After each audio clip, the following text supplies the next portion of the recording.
Hello and welcome to Wednesday of Clean Air Week. This is Andrea Faber joining you again. Now you may not recognize me from Monday because I'm dressed a little different, right? I've got my Clean Air Action Hero mask and my cape.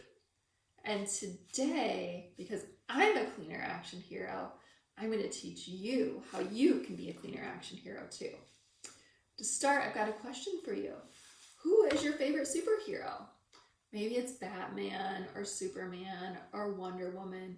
All of those are great choices. And superheroes all have one thing in common, right? They have a superpower. Now, what superpower would you choose if you could choose any superpower? Would you want to be able to fly or maybe be invisible? Now, for me, I would totally choose being invisible because then I would be just like the ozone layer. And the ozone layer is actually like an invisible hero for us. Now you may remember from Monday, we talked about Coco and how he couldn't breathe very well when there was a lot of ozone in the air. Now ozone is kind of tricky. We say it's good up high, but bad down low. So way high above us in the sky, in a layer of the atmosphere called the stratosphere, there's something called the ozone layer. And that is invisible and it protects us from the sun's harmful rays. Now, does anyone in your house ask you to wear sunscreen or sunblock during the summer? What's neat about sunscreen is that you put it on just like that. You rub it in, and guess what happens? It's invisible, right? You can't see it anymore.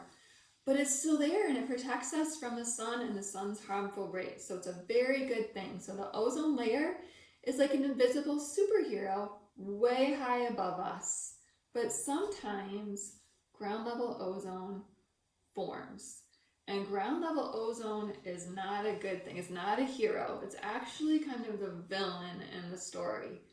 And that kind of ozone is the kind of ozone that was hurting Coco's lungs in the story on Monday. That kind of ozone comes from pollution that's generated by lawnmowers, by cars. If you've ever seen a dark cloud coming out of the tailpipe of a car, that could be pollution. Also from factories, look at all that pollution coming out of that smokestack. And also from smaller sources like paint fumes and cleaners. Now, it's really important to know when there's a lot of ground level ozone, also known as smog, which is kind of the villain name, in the air, especially if you're sensitive to it. Do you remember from Monday who our sensitive groups are? That's right, they're children, kids just like you, the elderly, so our grandmas and grandpas, anyone with heart and lung disease, like asthma, and anyone who's active outdoors. Now, having asthma, they say, is like breathing through a straw. So I'm going to have an activity with you. So while I unwrap this straw, I'm going to ask you to ask an adult to see if they have a straw that you could practice breathing through so you could see what it's like to have asthma. This is a biodegradable straw. So as I unwrap it, see if you can find one, and then you can try this along with me.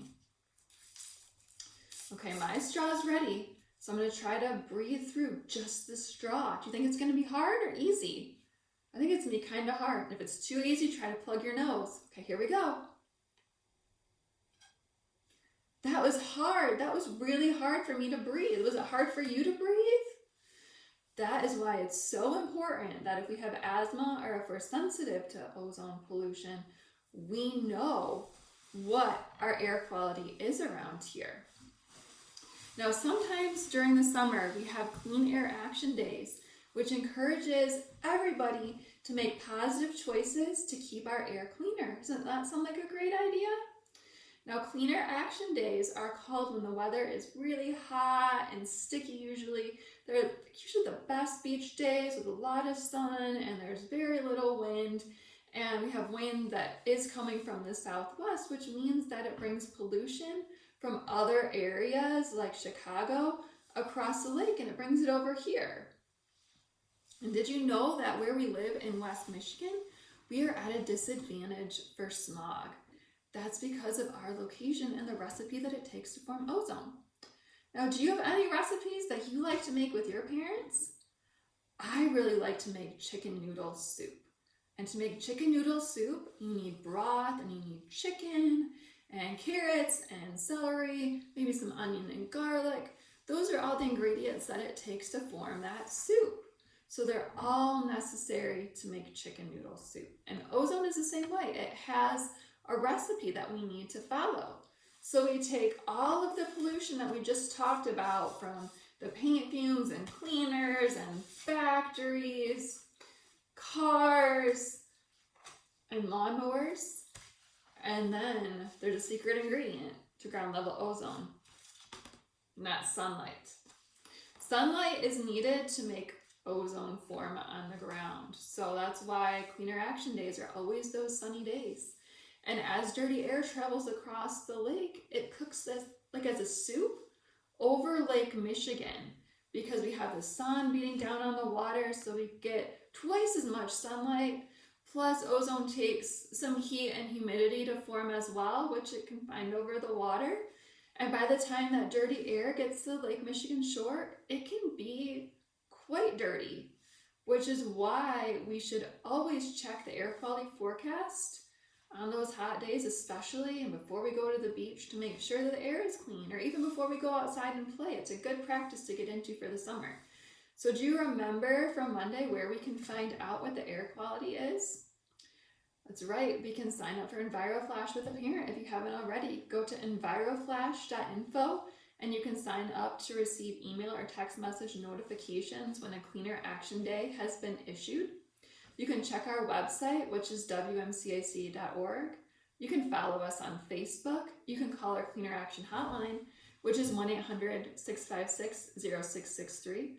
Or you can just open the weather app on your phone, and if you scroll down, you'll see where it says Air Quality Index, and it will say good or moderate or unhealthy for sensitive groups. And you want to be careful if it ever says unhealthy for sensitive groups.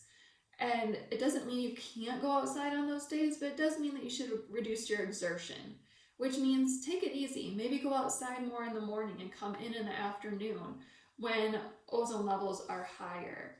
Or just take more breaks when you're playing outside and just be aware. Now, there are many things you can do on a cleaner action day, or even every day, to keep the air cleaner for everyone. And this is how you can be a cleaner action hero too. Now I'm going to take off my mask and look at the inside. Look at all these tips. To be a cleaner action hero, you can remind adults to drive less or to combine their errands.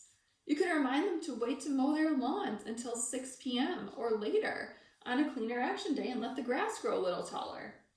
You can ride your bike or carpool with your family members to keep our air cleaner. Those are all great ways that we can make a difference and be a hero for clean air. And as another activity, I have an air pollution scavenger hunt for you.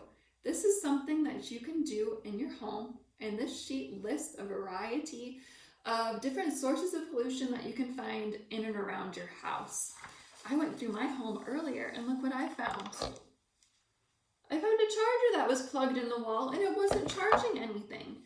So unplugging unused appliances or taking those cell phone or iPad or computer chargers out of the wall when they're not being used is a great practice to get into, because the less electricity we're using, the less pollution that's going into the air too. So it keeps our air healthier and cleaner for everybody. So I'll include a link to this along with the video, and I wish you luck in your new hero adventures. Sign on Friday, and I will teach you how to build an ozone molecule as well as an air pollution catcher. See you next time.